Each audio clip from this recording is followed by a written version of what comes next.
అమలాంబ శ్రీమతి ఘంటికోట సుభద్రమ్మ సద్గురు పరబ్రహ్మణే నమః. శ్రీధర శివరామదీక్ష సద్గురు ప్రభు మహారాజ్ కి జై.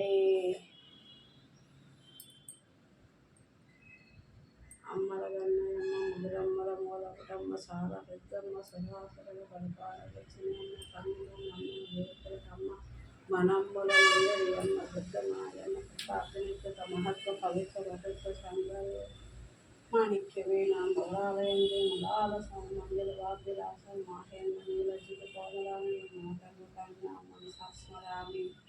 జై జగన్మాత. మాతృదేవో భవ, పితృదేవో భవ, ఆచార్యదేవో భవ, అతిథిదేవో భవ. జై సద్గురు మహారాజ్ కి జై. అమలాంబ శ్రీమతి ఘంటికోట సుభద్రమ్మ సద్గురు మహారాజ్ నమః. అచల బాధ పాటల్లోకి వెళ్ళిపోదామండి. ఎరుకతో వచ్చిన వేసుకో ఎరుకతో జనగాన్ని భయలేదు, ఎరుకత రాదు ఎరుకత పోదు ఎరుకత నందేవి లేదు తీరిచ్చేమల ఉండుంటే ఎరుకే రాను కొంచెం నేర్చుకుని. ఈరోజు రవి తమసమన్నదెరుగనే ప్రవిమల దావాగ్ని చదలు పట్టుటెరుగన దివముల రాత్రిని దివమెరుగునే లేమి లక్ష్మీదేవి ఎరుగున అన్నమును భూదేవి ఎరుగున భవనాస స్థితులు రాపాడేటి ఎరుకను భవనాస స్థితి లేని బయలట్లెరుగదు లక్ష్మీదేవి ఎరుగున అన్నమును భూదేవి ఎరుగున. బాగా అర్థం చేసుకోండి పద్యం. రవి తమసమన్న, తమసం అంటే చీకటి. రవి తమసమన్నదెరుగనే ప్రవిమల దావాగ్ని అందు చదలబుట్టుటెరుగున దివమున రాత్రిని దివమెరుగునే లేమి లక్ష్మీదేవి ఎరుగున అన్నమును భూదేవి ఎరుగున భవనాస స్థితులు రాపాడేటి ఎరుకను భవనాస స్థితులు లేని బయలట్లెరుగదు లక్ష్మీదేవి ఎరుగున లేమి లక్ష్మీదేవి ఎరుగున అన్నమును భూదేవి ఎరుగున. పద్యం చాలా అర్థంగా భావంగా మనకు అర్థమయ్యే సులభంగా రాశారు. సూర్యులకు చీకటి అంటే ఏంటో తెలియదు, ఎందుకంటే ఆయన ప్రకాశంలో చీకటి ఎక్కడ ఉండదు. ఆయన లేకపోతే చీకటి ఉంటుంది, ఆయన ఉన్నప్పుడు చీకటి ఉండదు. అట్లే ప్రచండ అగ్నికి చెదలు కొట్టుడు ఎరుగున, చెదలు తడి ఉన్న చోట వేడి లేని చోట పుడతాయి. చల్లగా ఉన్న ప్రదేశం, తడితడిగా తేమగా ఉన్న ప్రదేశం, భూమిలో పాతుకుని ఉన్న మోడైపోయిన చెట్లు, ఇలా ఏదైనా చెక్క వస్తువులు వాటికి చెదలు పడతాయి. కానీ అగ్నిహోత్రం ప్రచండ కాంతులతోటి ప్రచురీలు ఉంటే అగ్నిహోత్రానికి చెదలు పడతాయా? అగ్నిహోత్రం దగ్గరికి వచ్చేసరికి చెదపురుగు మాడిపోతుంది. అగ్నిహోత్రానికి చెదలలో పడతాయి, పట్టవు. అలాగే చీకటి వెలుతురు చూడదు, ఎందుకంటే చీకటి ఉన్నంతసేపు చీకటే. వెలుగు వస్తే చీకటి ఉండదు. అక్కడ ఎక్కడికి పోతుందంటే అంతే, ఎక్కడ ఉన్నది అక్కడే ఉంటుంది. అది ఇది ఉన్నప్పుడు అది ఉండదు, అది ఉన్నప్పుడు ఇది లేదు, అంతే. వెలుగుంటే చీకటి ఉండదు. అలాగే అగ్ని దగ్గర చెదలు పట్టడం ఎప్పటికీ ఎవరు మనం చూడలేదు. పగలు రాత్రికి, రాత్రి పగలు పెరగదు. రాత్రి గాఢ చీకటిగా ఉంటుంది. మనం విద్యుత్ దీపాలు మన సౌకర్యం కోసం పెట్టుకున్నాము.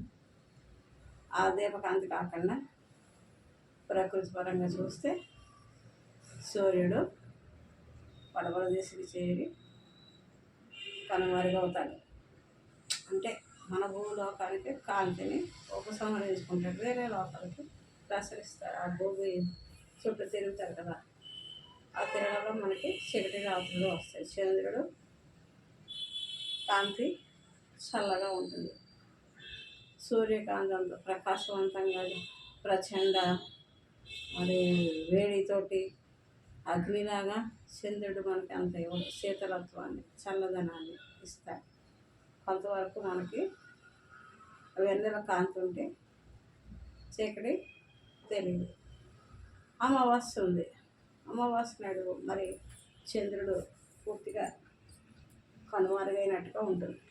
చంద్రుడు ఉంటాడు కానీ మనకి సరిపడినంత వెలుగునిస్తూ సూర్యకాంతితో సమంగా ఉండలేడు కదా.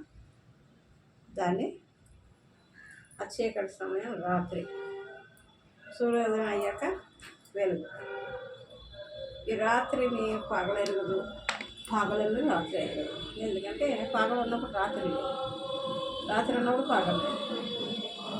ఒకటి ఎరగం.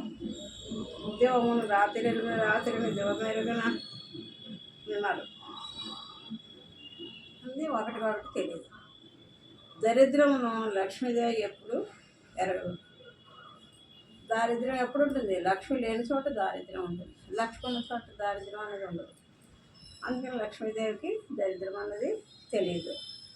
అట్లే సృష్టి స్థితి లయములు కూడి ఉన్న ఎరుక, సృష్టి స్థితి లయములు కూడుకున్న ఎరుక,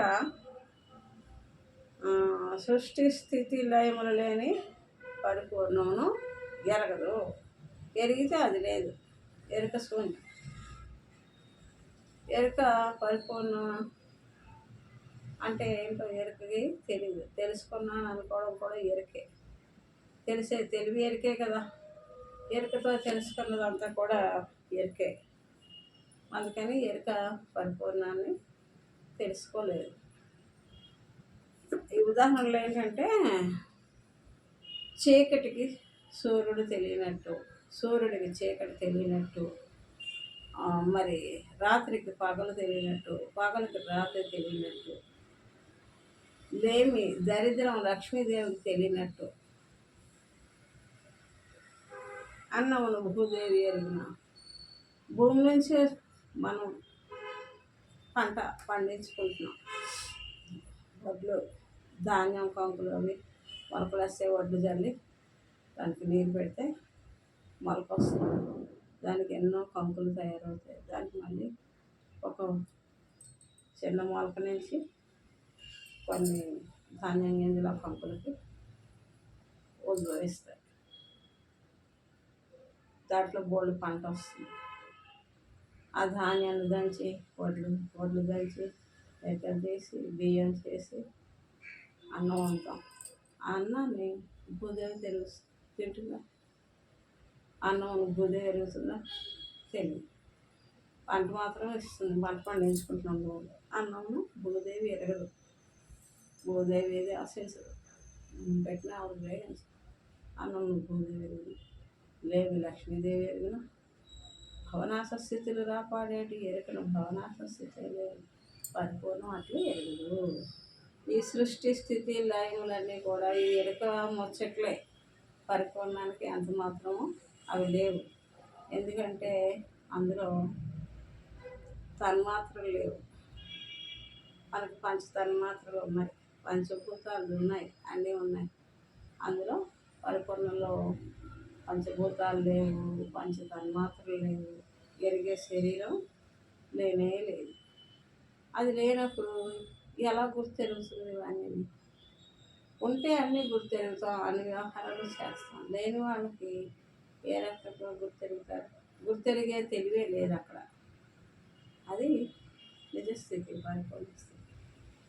ఈ జానమానాలతో కూడిన ఈ వ్యవహారం అంతా కూడా ఎరుక ముచ్చట. ఈ భవనాశ స్థితులు అంటారు.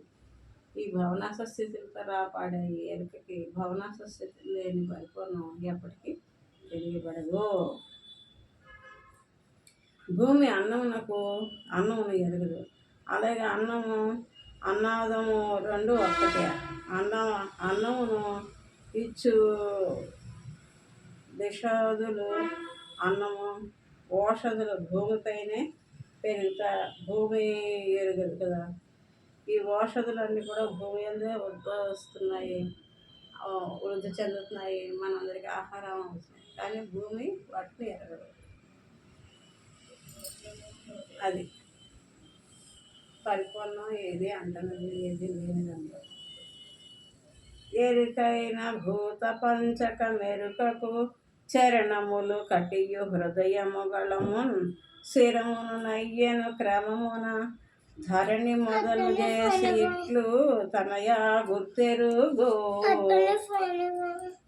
గగనము బయలంచనరాది మరుగు. ఏం కావాలి?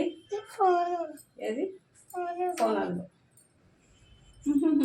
జై గురుదేవ చెప్పు. జై గురుదేవ ధనం పెట్టాలి, ధనం కూడా చెప్పాలి. జై గురుదేవ ధనం పెట్టి చెప్పు, లేకపోతే ఫోన్ తీసుకోకూడదు. ఫోను ఆగు. జై గురుదేవ మా మనవరాలకు ఫోన్ వచ్చింటే